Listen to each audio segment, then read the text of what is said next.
Hello everyone, নিমো ব্লগে তোমাদের আবারও সুস্বাগত। আশা করছি তোমরা যেখান থেকে এই ব্লগটা দেখছো সবাই সুস্থ আছো, ভালো আছো, আর আমিও ভালো আছি। তো চলো ব্লগটা আজকে শুরু করা যাক। এখন বাজে সকাল 9টা আর আমি ঘুম থেকে উঠেছি একটুখানি আগেই। আর তোমরা তো জানো কালকে আমার শরীর প্রচণ্ড খারাপ ছিল, আজকেও অতটা ভালো নেই। তো সারাদিন কিছু খেতে পারিনি কাল সারাদিন প্রায় 3 বেলা ওষুধ খাওয়ার পরে আজকে মোটামুটি একটু শরীরটা লাগছে। তাও দেখে বুঝতেই পারছো যে অসুস্থ ব্যক্তি। যাই হোক, আজকে একটু খেতে তাও ইচ্ছা করেছে, তো মাছের ঝোল দিয়ে একটু সকালবেলা ভাত খেয়ে নিলাম। কাল সারাদিন তো ভাত প্রায় পেটে পড়েনি বললেই চলে, আর অল্প করে একটু ভাত নিয়েছিলাম তো তাড়াতাড়ি শেষও হয়ে গেল। আর মাছের ঝোল খাবো কি, আমার মুখে না সব কিছুই যেন কোনো মাছটা গন্ধ লাগছে, ভালো লাগছে না খেতে। ওই জন্য অল্প করে ভাত নিয়ে সকালের খাবারটা সেরে নিলাম। আর সকালের খাওয়া শেষ মানে এবারে কাজে লেগে পড়তে হবে। তো সংসারে যারা আছো তোমরা তো সবাই জানো সংসারে কত কাজ থাকে। তো সবে তো খাওয়া হলো, এখনও ঘর মোছা বাকি, ঘর ঝাড় দেওয়া বাকি, আরও ঘর গোছানো বাকি। মোটামুটি আমি খাটটা গুছিয়ে রেখেছিলাম বর যাওয়ার আগে, কারণ একটু তাড়াতাড়ি আজকে ঘুম থেকে উঠেছিলাম। আর এখানে আমাদের যারা জল দেয়, আমাদের কেনা জল খাই যেহেতু, তো যে দাদাটা জল দেয় সে জল দিয়ে গেছে। আর এত ভারী ভারী যে আমি তুলতেই পারছিলাম না। আমার বর থাকলে তাও একটু হেল্প করে দেয়, আর বাদ বাকি সময় তো মা করে, কখনো কখনো আমি করি। আর এখানে মা কিছু সবজি কিনেছিল। যাই হোক, আগে কটা জামা কাপড় আছে ওগুলো গুছিয়ে নিই। আর কালকে থেকে জামা কাপড়গুলো লাট হয়ে পড়ে আছে, কারণ শরীরটা ভালো ছিল না বলে আমি আর বেশি কিছু গোছাইনি। আর যতই গোছাই না কেন মানে সেই এলোমেলো হবে। আর চেয়ারগুলো আমাদের হলো মানে জামা কাপড় রাখার কাজেই ইউজ হয়। এখানে মা চা বসিয়েছিল মিস্ত্রিদের জন্য। আর আমি বটিটা একটু সাবধানেই নেবো, কারণ আমাদের বটিটা এত বড় না কি বলবো। তো মা হলো আজকে যেহেতু মঙ্গলবার, আর মা নিরামিষ খাবে আর আলুর তরকারি করবে মা নিজের জন্য। আমাদের জন্য তো মাছের ঝোল হয়েছে, ওই জন্য মাকে কটা আলু কেটে দেবো। আর এখানে কলমি শাকগুলো আজকেই করেছে, দেখে তো মনে হচ্ছে খেয়ে নিই। আর শাক যত টাটকা টাটকা খাবে ততই ভালো লাগে আর কি। বাসি হয়ে গেলে নেতিয়ে যায়, তখন আর ভালো লাগে না খেতে। তো যাই হোক, আলু কাটা কেটে নেবো। আর একটা বিষয় হলো মানে আলু কাটা মানে ভিডিও আমি করব কি, আমার কাছে না স্ট্যান্ড নেই। এতদিন পর্যন্ত যে কটাই ভিডিও করেছি স্ট্যান্ড ছাড়া হাত দিয়ে ভিডিও করেছি। তো এক হাত দিয়ে ভিডিও করে আর এক হাত দিয়ে তো আর কিছু করা যায় না। মানে আলু কাটা বা এরকম ধরনের কোনো কাজ যেটা দুটো হাতই প্রয়োজন হয় সেটা তো করা যায় না। তো এতদিন ধরে আমার প্রচণ্ড অসুবিধা হতো। তো যাই হোক, দুষ্টু যখন আসছে, দুষ্টু আমাকে একটু একটু ভিডিও করে দিত, ভিডিও ক্লিপ। দুষ্টু আজকে হয়তো স্কুল আছে, ওই জন্য সকাল থেকে ও আসেনি। তো তারপরে পড়তে যাবে ওর আস্তে আস্তে সেই রাত্রেবেলা তো আর তেমন কিছু থাকে না। আর এখানে মা হলো মাছের ঝোল করেছে, আলু ভাজা, এখানে ডাল আছে, শাক ভাজা আছে, ভাত আছে। তো মোটামুটি আমাদের রান্নাবান্না কমপ্লিট। বাবা আর আমার বর তো খেয়ে দিয়ে বেরিয়ে গেছে। আর পুজোও মা মোটামুটি দিয়ে দিয়েছে। দুপুরের পুজোটা আমি দেবো ভাবছি, আজকে একটু ফল কেটে দেবো গোপালকে।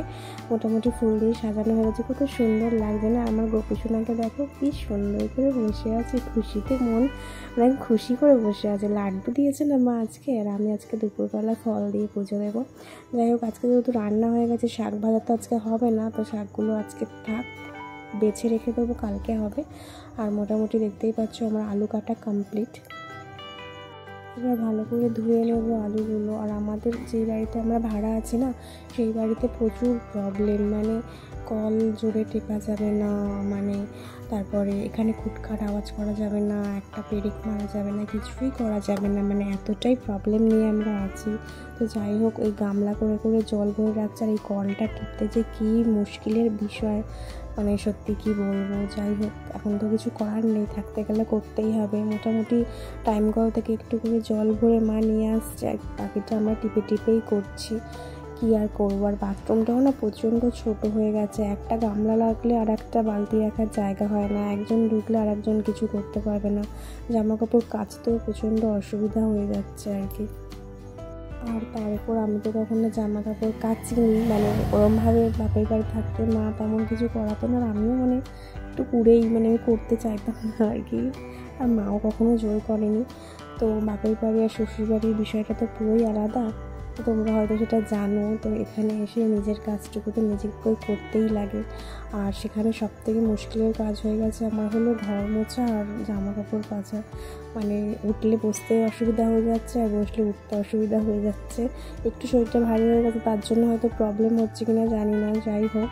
কিন্তু জামা কাপড় কাচাতেও প্রবলেম হয়ে গেছিলো, কারণ এখানে স্পেসটা প্রচণ্ড ছোটো। আর আমাদের বাড়ির বাথরুম ছিল বড় সড়ো খোলামেলা, তো এত ছোটো জায়গায় শর্ট জায়গায় কখনো থাকেনি, তো খুব অসুবিধা হচ্ছে। যাই হোক, মা এসে তরকারি করবে, আমি আলুগুলো ধুয়ে রেখে দিলাম, মার তাহলে সুবিধা হবে। আর এখানে এতগুলো খোসা বেরিয়েছে।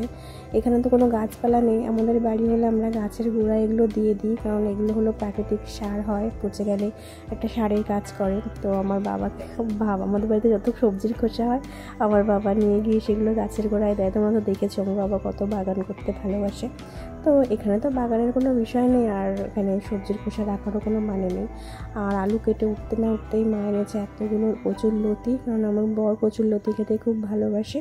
কালকে হলো ওটা কি বলে, চিংড়ি মাছ দিয়ে কচুর লতি করবে। নিরামিষও করা যায়, কিন্তু চিংড়ি মাছ দিয়ে করলে বেশি ভালো লাগে আর কি খেতে। তো এখন কাজটা হলো কচুর লতি বাছবো। আমি প্রথমে ভয় পাচ্ছিলাম যে হাত চুলকাবে কি না। কচুরলতি খেতে আমারও প্রচণ্ড ভালো লাগে, আমার মা করতো, মায়ের হাতেরটা একটু মিস করছি, মনে পড়ে গেল আর কি। মা কচুরলতি মানে পেলেই আমার জন্য নিয়ে আসতো, আমার বাবাও সেম নিয়ে আসতো আমার জন্য, কারণ আমি প্রচণ্ড ভালোবাসি তাই। আর যত না কিনে আনতো তার থেকে বেশি হলো আমাদের বাড়ির পাশেই কচু গাছ ভর্তি, কচু বাগান বলবো না, কারণ চাষ করলে বাগান বলে, বনে ভর্তি হয়ে গেছে কচু বন। আর সেখানে প্রচুর কচুরলতি হয়, তো আমাদের কচুরলতি খুব একটা কিনে আনতে হতো না, আমরা ওখান থেকে তুলেই খেতাম আর কি।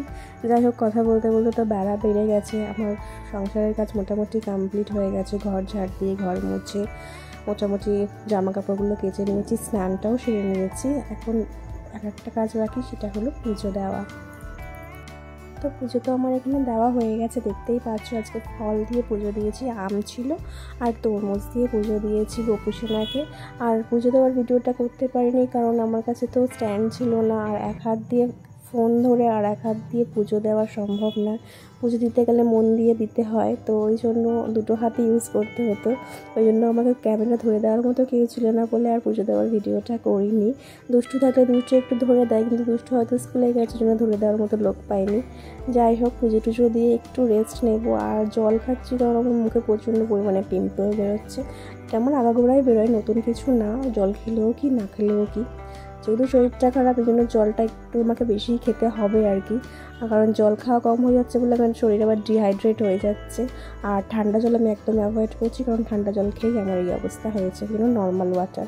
আর একটা জিনিস দেখাই, এই জাস্ট আমি পুজো দিয়ে বসলাম আর পার্সেল দিয়ে গেল। সেটা হলো আমি একটা এটা হলো স্ট্যান্ড, ভিডিও করার স্ট্যান্ড আমি একটা অর্ডার করেছিলাম, কারণ হাত দিয়ে ভিডিও করতে না খুব অসুবিধা হয়, ওই জন্য স্ট্যান্ডটা অর্ডার করেছিলাম। আর আজকে সেটা ডেলিভারি চলে এসছে, তো ওটা আনবক্সিং করব। তার আগে হলো আমি একটু প্রসাদগুলো তুলে নেব, কারণ মা বললো যে প্রসাদগুলো তুলে নাও, না হলে ইঁদুরের মুখ দিলে আর কেউ খেতে পারবে না। আর এখানে ইঁদুর একটু আছে, তো ওই জন্য আগে প্রসাদগুলো তুলে নেব, তারপরে ঘরে গিয়ে স্ট্যান্ডটা আনবক্সিং করব। অনেক দিন ধরেই ভাবছিলাম একটা স্ট্যান্ড কিনবো, কারণ হাত দিয়ে ধরে ভিডিও করতে খুব অসুবিধা হয়, আর কারোর হেল্প ছাড়া ভিডিও করা মানে পসিবল হয় না আর কি। ওই জন্য স্ট্যান্ডটা অর্ডার করেছিলাম, তো অনেক দিন আগেই করেছি, মোটামুটি 1-1.5 সপ্তাহ লেগে গেল মানে ওই স্ট্যান্ডটা আসতে। তো এত দেরি কেন হলো আমি জানি না। আর হেল্প করার মতো কেউ থাকলে তাহলে ভিডিও করার একটা আগ্রহ, একটা উৎসাহ হয়। নিজেই কাজ করে নিজেই ভিডিও করা, এটা যে কতটা মুশকিলের ব্যাপার সেটা তারাই জানবে যারা এই সিচুয়েশনের মধ্যে দিয়ে যাও আর কি। তো অনেকটাই কষ্ট হয়, এখানে হেল্প করার মতো তো কেউ নেই, আর নিজেরটা নিজেই করতে হয়। তো যাই হোক, আগে যখন মানে কী বলবো বাড়িতে থাকতাম, তখন আমার ভাই অনেক রিলস করে দিত, তখন তো ইউটিউব খুলিনি, তখন ভাই রিলস করে দিত, ভাই ছোটো ছোটো ভিডিওগুলো করে দিত। এখন মাঝে মাঝে আমি ভাইকে খুব মিস করি আর কি, যে ও রেগেও যেত যে না তোকে দেবো না, আমার এখন কাজ আছে, কিন্তু আবার করেও দিত। কিন্তু এখানে তার হেল্প করার মতো কেউ নেই, নিজেরটা নিজেকেই করতে হয় আর কি। যাই হোক, প্রসাদ সবাইকে দিয়ে আমার জন্য নিয়ে আসলাম। আর এখানে হলো আমার যে পার্সেলটা এসেছিলো সেটাকে আনবক্সিং করে নেব, দেখা যাক কেমন এসছে। তো আমার তো প্রচণ্ড ভয় হচ্ছিলো, কারণ আগেও একটা আমি স্ট্যান্ড অর্ডার করেছিলাম, স্ট্যান্ডটা না ভালো আসেনি, বেশি দিন যায়নি, ধুম করে ভেঙে গেল আর কি। তো বেশি দিন যায়নি বলে ভয় লাগছিলো। তো যাই হোক, বেশি দাম নেয়নি, এটা 150 টাকা মতো দাম নিয়েছে। ভেবেছিলাম আরেকটু কোয়ালিটি ভালো দেখে কিনবো, কিন্তু অতটা বাজেট ছিল না বলে মোটামুটি এই টাকায় এখন কিনলাম। কিছুদিন চালাই, তারপরে দেখবো আর কি। আর পায়ে সাপোর্ট দিচ্ছি কারণ আমি এক হাতে ফোন ধরে আছি, আর এক হাত দিয়ে খোলা যাচ্ছিল না হলো এই বক্সটা, ওই জন্য আমি পা দিয়ে চেপে ধরে আর কি খুললাম। তো দেখা যাক কীরকম এসছে। প্রথমেই খুলে দেখলাম যে একটা সাইড না এরকম ছেঁড়া মতো। তো আমি ভাবলাম যে এটা কি কারোর ইউজ করা নাকি, হতেও পারে ইউজ করা, কারণ আমি তো এটা ছিঁড়িনি, এটা তো ভেতরে ছিল। তো আমার ভয় লাগছিলো। তো খুলে দেখলাম যে মোটামুটি ঠিকই ছিল, কিন্তু কারোর ইউজ করা মাল দিল নাকি আমি বুঝতে পারলাম না। যেহেতু ঠিকঠাকই আছে, মানে ফোন লাগিয়েও দেখলাম ঠিকঠাক, ওই জন্য আমি আর চেঞ্জ করার জন্য অ্যাপ্লাই করলাম না, মানে রিটার্ন করলাম না। আর 150 টাকা জিনিস আর কি চেঞ্জ করবো, এর থেকে আর কত ভালোই বা দেবে। আগেরটাও মোটামুটি ওই 200 টাকার মধ্যে নিয়েছিল, তো সেটা তো বেশি দিন গেল না।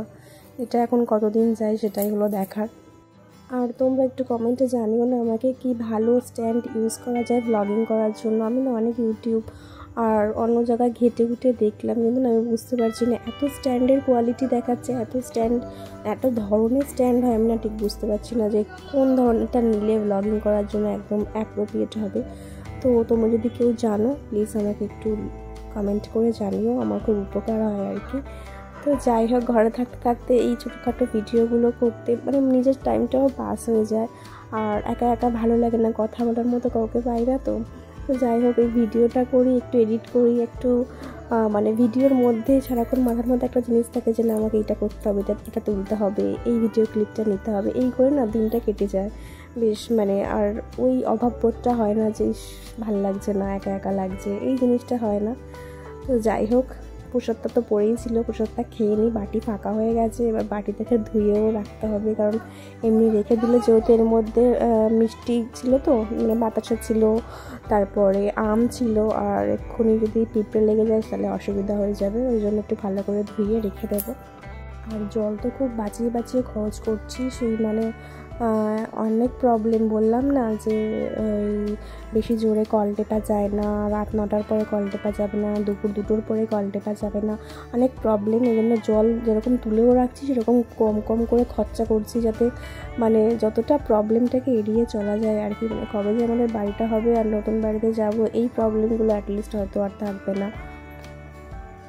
যাই হোক, বিকেল তো এখন বাজে 5টার মতো, আর উঠে দেখলাম যে মা বাইরে পুজোকে নিয়ে দাঁড়িয়ে আছে, আর চারিদিকটা মোটামুটি মানে রোদ্দুরটা নেই, সন্ধে হব ব্যাপার। তো একটু শুয়েছিলাম, শুয়ে একটু ঘুমিয়ে পড়েছিলাম। তো উঠে দেখলাম যে এতগুলো জামা কাপড়, শুকনো করা জামা কাপড় মেলে দিয়েছিলাম যেগুলো কেচে, তো সেগুলো এখন ভাঁজ করে রাখার পালা। আর আগের দিনের জামা কাপড়গুলোও ছিল, সেগুলো ভাঁজ করে আগেই রেখেছিলাম। তো এই কটা আছে, এই কটাকে ভাঁজ করে রেখে দেবো। আর যেহেতু মানে জামা কাপড় রাখার অসুবিধা না প্রচণ্ড, মানে ভাঁজ করে যে কোথায় রাখবো বুঝতে পারি না। ভাঁজ টাজ করে তো সন্ধ্যা দিয়ে দিয়েছি, আর সন্ধ্যা দেওয়ার ভিডিওটাও আমি করিনি, কারণ একজনকে তো ধরতেই লাগে। আর পুজোটা না আমি সবসময় মন দিই, শুধু ভিডিও করার জন্য পুজো আমি দিই না। ওই জন্য পুজো দেওয়ার ভিডিও হয়তো যদি কেউ ধরে দেয় কখনো ক্যামেরা, তাহলেই হয়তো সেটাকে নিতে পারবো, না হলে আর হবে না। আর এখানে দেখেছো এখনও কিন্তু দিনের আলো নেমেনি, এখনও আলো আছে। আমি সন্ধ্যাটা দিয়ে দিলাম, কারণ 6টা বাজে এখন, না 6টার পরেও যেন দিনের আলো নেভে না, কেন জানি না। আর এখন ঘড়িতে বাজে 8টা, আর দুষ্টু রানী চলে এসছে। সারাদিনের স্কুল, তারপরে পড়াশোনা সব কিছু কমপ্লিট করে ওকে তো বৌদির কাছে আসতেই হবে। আর ও না আসলে না আমি ওকে খুব মিস করি, কেন জানি না। কি সুন্দর মানে এত কথা বলে, তোর সাথে কথা বলতে খুব ভালো লাগে। আর আমারও এখানে কথা বলার তেমন একটা কেউ নেই যে তার সাথে কথা বলবো, তো ও আসলে আমার টাইমটা খুব পাস হয়। আর ও যখন এসছে, মা করছিল হলো পাস্তা, তো ওকে দেওয়া হয়েছে পাস্তা। ও খেতে ভালোবাসে, কিন্তু বলছে নাকি খুব ঝাল লেগেছে, যেহেতু ও ঝাল বোধহয় অতটা খায় না, ওই জন্য ওর ঝাল লেগে গেছে। আমাকেও বলেছিলো বৌদি তুমি খাবে, আমি বললাম না তুই খা, আমি পরে খাবো। আর ও দেখতে চাইছিলো স্ট্যান্ড দিয়ে ভিডিওটা কেমন হয়, ওকে দেখাচ্ছিলাম ভিডিওটা করলে কেমন হয়। ও বলেছে কালকে স্ট্যান্ড দিয়ে ভিডিও করবে নিজে নিজে। যাই হোক, ও খেতে থাকুক। আজকের মতো ব্লগটা এখানেই শেষ করলাম, দেখা হচ্ছে নেক্সট ব্লগে, টাটা।